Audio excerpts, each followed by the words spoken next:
Karsten Mueller is known for endgames as the endgame authority, but he had a genial ideas, a great idea, because he created all these books about openings, but not about openings, about what happened after the opening. Because you see, this is the real problem. You learn 10, 12 moves thanks to the space repetition, and then you don't know what to do. In fact, it happened tonight. I played online against the 1400. I tell you, I thought I was playing against an engine, because he was crushing me in the opening. He was playing the perfect opening moves, and I didn't know what to do, honestly. Luckily, the opening finish, the moment the opening finish, just 2 moves later, he left the queen hanging. So, as you can see, to learn 10, 12 moves by memorization is totally useless if you don't know what to do next. And this is why Karsten Mueller is really amazing, because he created these books full of exercises, let's say, that just take off after the opening, and he asks you question after question to solve. And so at that point you are obliged to think and understand the middle game which arises from that opening. So he did it with a Queen's Gambit, the exchange variation, with a King's Indian, with the Sicilian. He even did it with the French, but I made the mistake to borrow the book to a friend, and like always, the books strangely never come back when you borrow them. But okay. And then, after the exercise, it gives you the entire game and the explanation. So this, for me, it's really good, because it's teaching you the middle game themes that you wouldn't know also if you study the opening. Because of course, opening authors, they tell you, look, you should do this, this and this, but you never see it in practice if you don't play games in it and try to see what happens. Here, once you have studied your opening, you can get one of Karsten Mueller books and see what happens really in the middle game.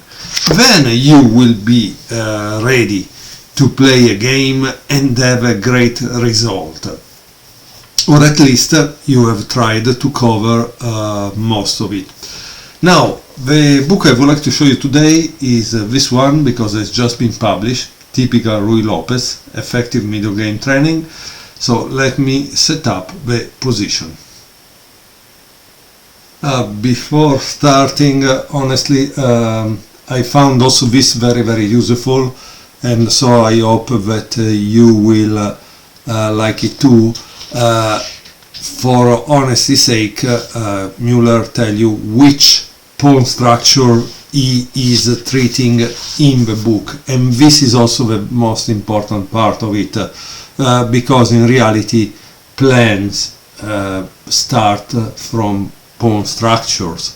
So once you know the pawn structure, you know what you should do, right? If you see that there is a back foot pawn, that back foot pawn generally is attacked. It depends, okay? But in general, this is what you can see, and you know also from other books about pawn structures what to do when some pawn structures happen. Okay, let me show you a position and a game. So this is a position 2 from the book, and Karsten Mueller asks, why would the counter-attack knight h5 not be a good idea? So why this move would not be a good idea. And so it means you need to find also what is the good idea. As you can see, at this point you must understand the position, and this has not been taught to you in the opening course that you learn to memorize the moves from. And that's a big problem, because at this point I have some people that when I put videos about strategy, they tell me, oh, but it's very difficult, it's over a certain ELO rating. In reality, strategy is not above ELO rating, it's above your head if they never taught you how to create a plan, how to make a plan, what are the elements of a position, right? So, for example,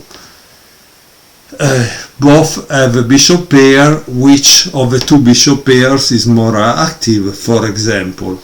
Is this backward isolated pawn attackable?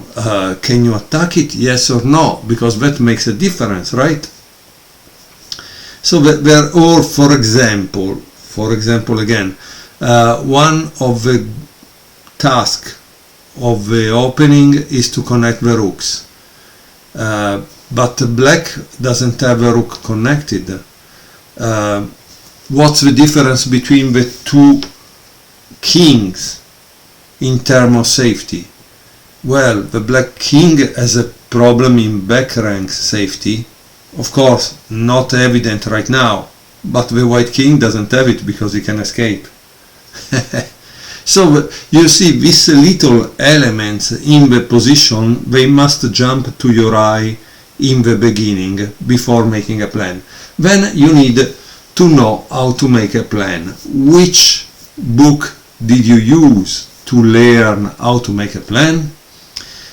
Because that will give you a list of things that you should evaluate in a position in order to know if something is good or not. Okay, so pause the video and try to find out why knight h5 not good and what would be good for black.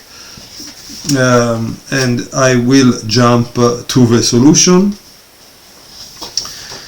So the solution here, it says, to praise black's position on at least one point, one could mention that the brutally backward Isolani on d6 cannot come under serious pressure in the foreseeable future.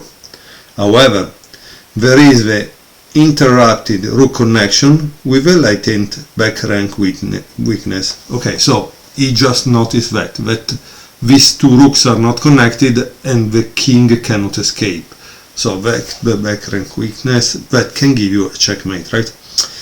And above all, the ineffectively positioned fianchetto queen. So it seems this position of the queen not active at all, which at least make itself useful by safely protecting the second latent pawn weakness on b5. So he already taught you something about the middle game on how he evaluates a position. He started to see the pawn weaknesses. One is d6, one is b5. Okay. In view of a bishop pair threateningly aiming at the black king position, and that's why for me these two bishops are better than these two, because these two are not threatening nothing. These two instead they are going to kill. That's a problem. The step into an unprotected position on the rim with knight h5 must clearly be called suicidal. Okay, so this is a very bad move. Why is a bad move? Because of this, e5. And of course I can show you why, but let's also see for a moment what Karsten Mueller think black should have played in this position, because it's very, very important. And you see, this is something that also doing 1000 tactics online will not teach you. Okay, so he says, after the simple safety measure of knight e5, knight takes e5, d takes e5. The threatening bishop pair would be neutralized, and after queen e2, white would have at most a minimal advantage. So do you understand what happened here? Here it happened that the pawn structure changed, because this is the thing, right?